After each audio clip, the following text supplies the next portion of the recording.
Welcome to Sustainable Health Empowerment's Health Education Series. My name is Mark Bannigan. I'm a fourth-year medical student at Oakland University William Beaumont School of Medicine, and I have been a volunteer for SHE for nearly 7 years now. I've helped participate in and helped plan the inaugural medical mission trip to Cambodia in 2015. In today's telecast, we're going to be discussing cancers of the colon or rectum, otherwise known as colorectal cancer. We'll explain what it is, what can cause it, and how it's treated. So let's get right into it. Cancer of the colon and the rectum. This module is about cancer of the colon and rectum. Cancer that begins in the colon is called colon cancer, and cancer that begins in the rectum is called rectal cancer. Cancer that starts at either of these organs also may be called colorectal cancer. The colon and the rectum are part of our digestive system, which processes the food that we eat, absorbs nutrients, and eliminates waste in the form of stools, also commonly known as poop. After food travels down your esophagus, through the stomach, through the many folds of the small intestine, and then passes into the large intestine, and the first 6 feet of the large intestine is known as the colon, and the last 6 inches consists of what's called the rectum and anal canal. The job of the colon is to remove water and nutrients from the food and turn the rest into waste. This waste is known as stool, feces, or poop. So let's discuss the risk factors of colorectal cancer. More than 90% of those diagnosed with this cancer are over 50 years old. Colorectal polyps are another risk factor. Polyps are growths of the inner wall of the colon or rectum. They are quite common in those that are 50 or older. Most are harmless, or what's called benign. But some can become cancerous. Removing polyps reduces the rate of colorectal cancer by 50%. Family history can contribute to colorectal cancer. If a close family relative, like a brother, sister, parents, or children, had colorectal cancer, you're at a greater risk, especially if they developed it at a young age. If many close relatives have it, you're at even a greater risk for colorectal cancer. Personal history can contribute to colorectal cancer. Women with a history of any female cancers, such as breast, uterus, or ovaries, are at somewhat of a greater risk for colorectal cancer. Also, if you've had colorectal cancer, it is possible for you to develop it again. A person with inflammatory bowel disease, such as ulcerative colitis or Crohn's disease, will also be at an increased risk for colorectal cancer.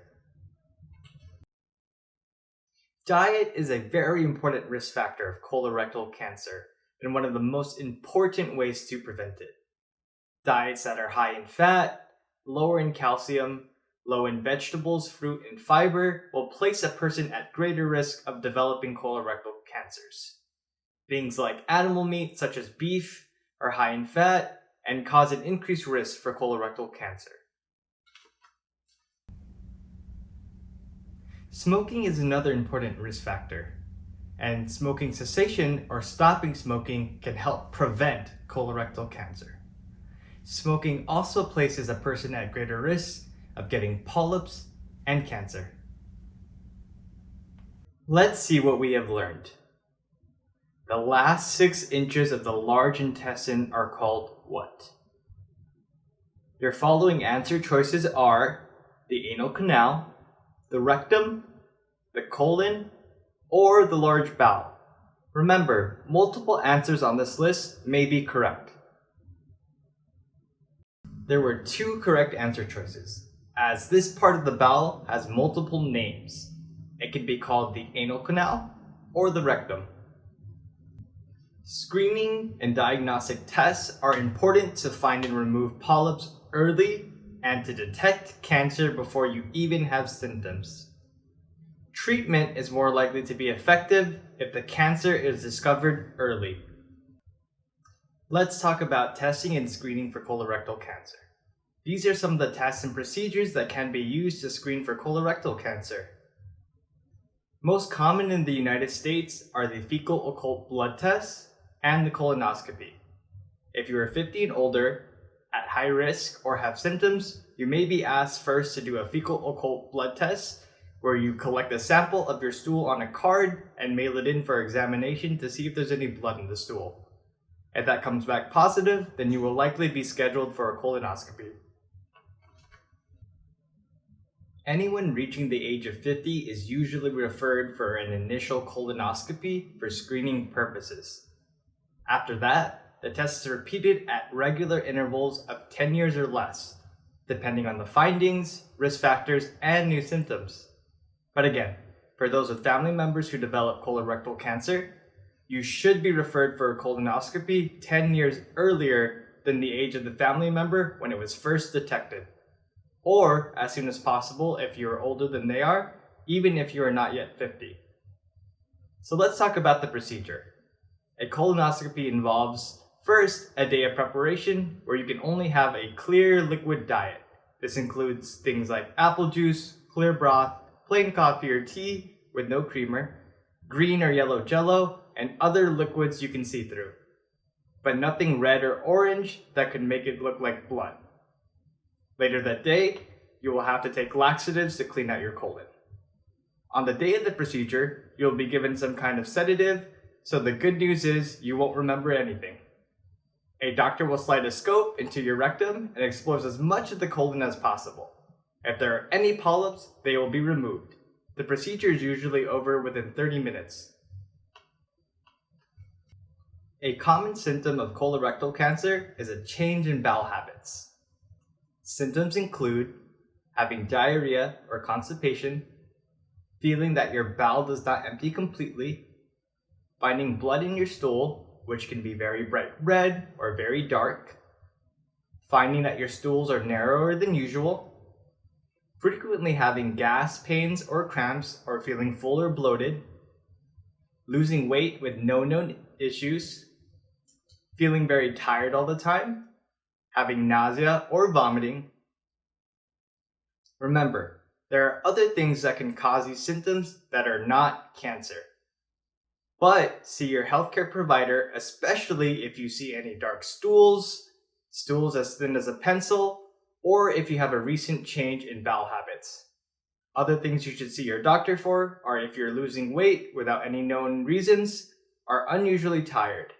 Remember that there may be no pain to alert you that there is a problem. What's most important is getting regular screenings.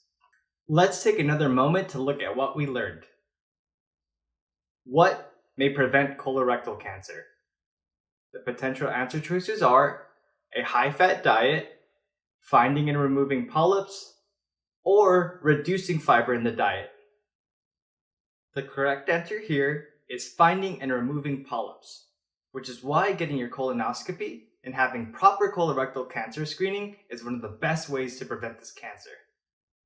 Reducing fats in your diet and increasing the amounts of fiber are good ways to prevent colorectal cancer. There are many options for treating colorectal cancer, and it is very successful if caught early. Surgery, chemotherapy, and/or radiation therapy may be recommended, depending on how much the cancer has grown and whether or not it has moved somewhere else.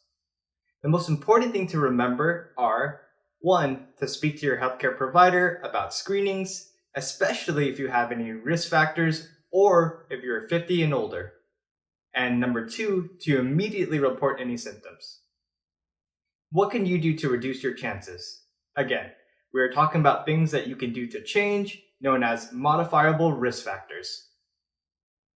Eat lots of fruit and vegetables, which can help you get enough fiber, and also try to make sure you reduce the consumption of fat and meat.